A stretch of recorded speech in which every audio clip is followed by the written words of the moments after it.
Howdy there, folks. My name is Rabbit, and welcome to episode 100 of Let's Play Grandia 2 Anniversary Edition Blind. In our last video, we just finished making our way through Valmar's moon, and once we were able to successfully arrive to the womb, which I don't know where the fuck we are. Apparently it's a moon, but I'm wondering if we're inside another body part of Valmar. Perhaps that will be revealed to us soon enough. But either way, we made it to the womb, and now we are, or we were anyway, witnessing a scene between Zara and Elena, where Zara was just sort of hitting home to Elena that this is not an age with miracles anymore, and everything she's done has, for the most part, been purposeless. And, you know, her choosing to deceive our entire party with her intentions was probably not the best choice she could have made. So I'm sure she is regretting it. I know I'm certainly regretting quite a few things as well. But with all that being said, let us turn it back over to Zara, who was saying, "Very well, I shall release you from the source of your misery. I shall remove the wings of Valmar, which you despise." Hey, so that was a good point for us to end our last episode. Damn it. Get away from Elena. Gotta love those cliffhangers, right? What is this? Looks like a crab thing? Our task will be more difficult than that of a river which flows back from the sea. What, Merrick? I don't care. Anything that gets in my way is going to get 3 feet of steel down its damned throat. Anything. It comes. So is this the brain? It has faces on it. Are those like souls? Wait, that says bit? Bit, bit, bit, egg guardian. So it's like, well, I guess we're in the womb. So is this the embryo of Valmar? I'm guessing that has to be what it is, since there are those creepy ass faces. Oh my God, you guys. I don't know. But I will say something I am enjoying is, let's go ahead and boost our movement with Tio. Something I am enjoying is that we have had a series of fights. It's kept things moving along. I feel like one of my personal criticisms of the game, oh no, he is not doing the same shit that I literally just did. One of my personal criticisms of the game is that I feel like different points are better structured than others. So I've talked about this at various points throughout the journey and throughout the narrative, that some areas are so cool and are just the whole sub-story in the specific towns. For some of them, it just unfolded so perfectly. It felt balanced. It felt like enough backstory was presented for you to care about the characters, as well as there being enough to make you feel like you wanted to be involved in what was going on. But then there are points and areas where you just, I don't know, I just didn't really care. Like, we arrived and talked to a couple NPCs, but I wasn't invested in what was going on. I wasn't invested in the people we were supposed to be helping. I don't know. I think this game does suffer very much from certain things being presented so slowly that it is a little bit hard to care at certain points in the game. So you guys already know I'm a huge fan of Marumu. I thought that was one of the best paced.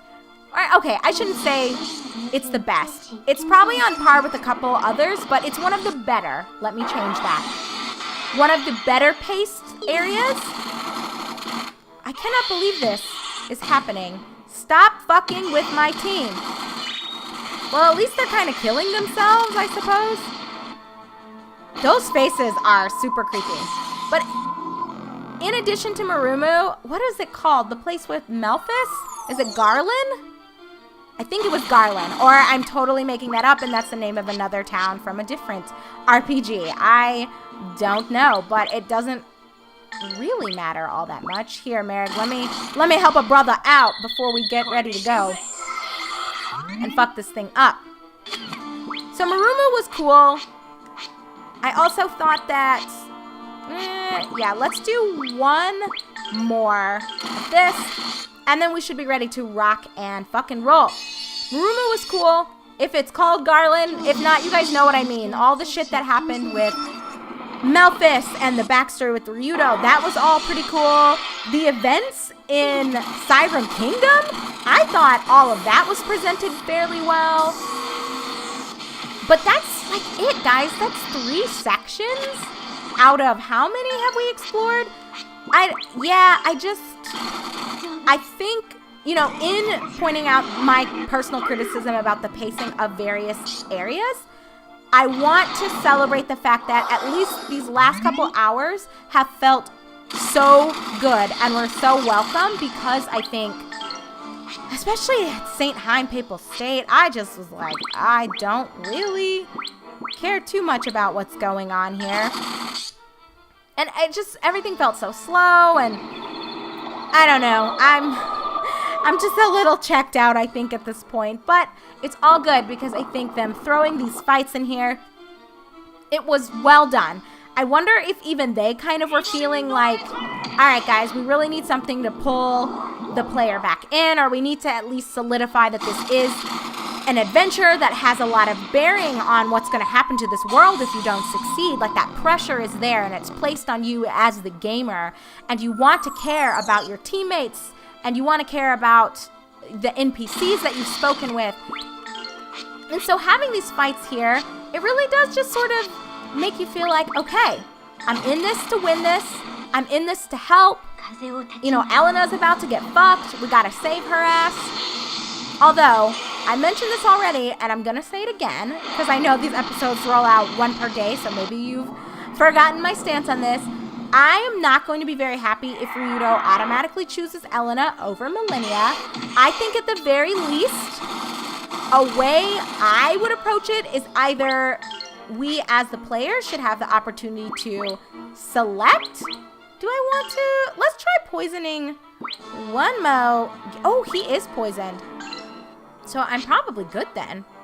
I'm going to lower your defense then, and then Ryudo is going to fuck you up. I think that we as the players should either be allowed to choose which of the girls Ryudo kind of runs off with in the end game, or I think that, ooh, let's try Crackling. I think that he should choose neither of them. I think for a game that has tried really hard to be very serious, especially relative to its predecessor. Now, as I've shared with you guys, I've never beaten the first Grandia, but I know like bits and pieces of it. Like, I've played a little teeny tiny bit of it when I was a kid, and I've seen bits of it played by family, bits of it played by friends, bits of it even played online by other Let's Players that I watch on occasion. So I know like some of the characters' names. I know what certain areas look like and all of that fun stuff. But, you know what, Tio? We're just gonna go. Actually, by the time this charges up, will I be able to interrupt him? Oh. Girl, you go too fast. Way too fucking fast. Well, that's okay. Instant hit, right? Instant hit. Oh, he's fucking healing himself. I should have known it was only a matter of time. I do like, though, that turns end up getting wasted. Do we want to try? We can try interrupting the... Oh, now he's going to interrupt Merrig. Whatever. Sky Dragon Slash. Let's just fucking go. I'm not going to be sweating this too much. This fight has actually not been that difficult. But, okay, so focusing. So I think whether you've beaten the previous game or not, so Grandia 1, it's very clear to see that the tone and just general atmosphere of that first game was infinitely more lighthearted. It didn't feel like there was as much at stake, you know? Or at least in terms of character interactions, it was just, I think lighthearted is truly the best adjective, at least from what I have experienced of the first game. It's probably the best way to describe it.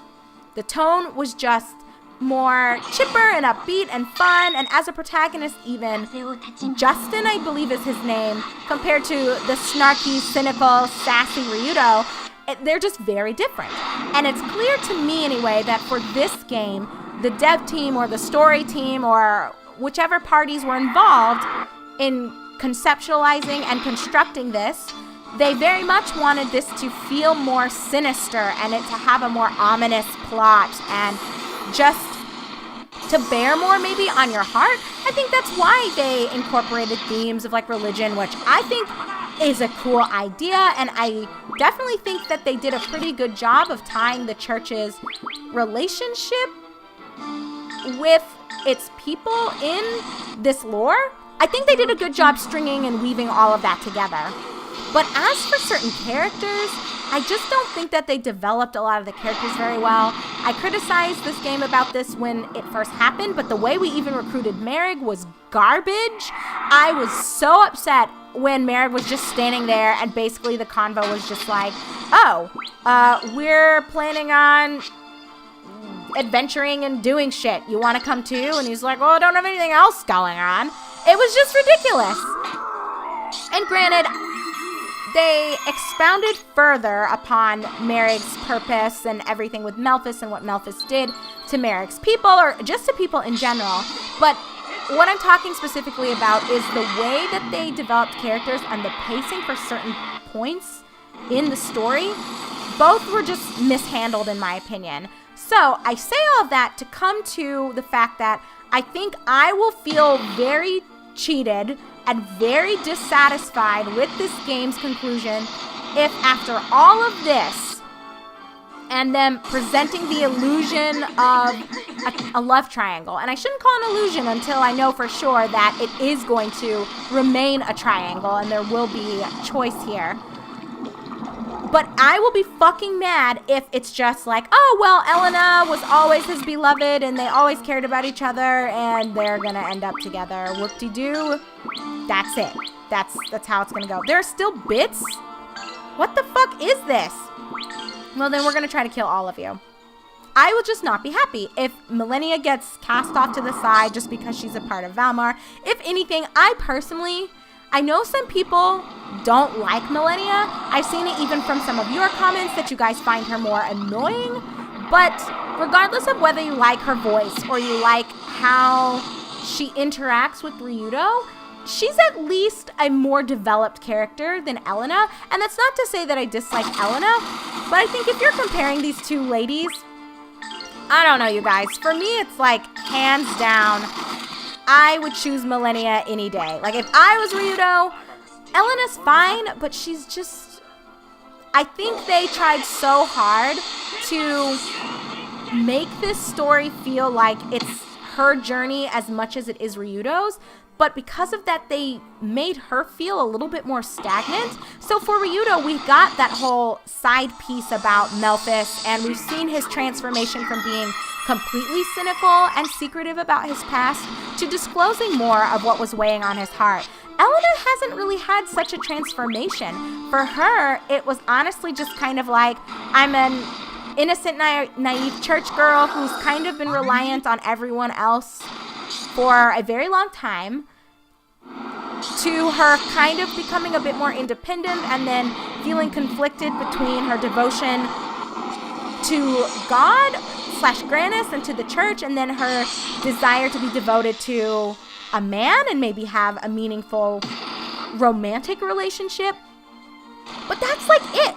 That's been her conflict, and that's kind of been what we've gotten from her. And again, there's nothing necessarily wrong with Elena's character, but I'm saying if you do a side-by-side between her and Millennia, I think Millennia has been a very interesting character in that she herself doesn't have really a backstory, but we've seen at least her change and kind of transform and serve as a bit of a voice of reason for a lot of people. Like, she seems like a hard ass, and you kind of view her from her initial introduction as being an adversary. Like, she started off as like a boss fight that we had to lose as Ryudo, but then she became a part of our team and has been, I think, a very welcome contributor, at least in the battlefield and just her commentary. I think she's pretty funny.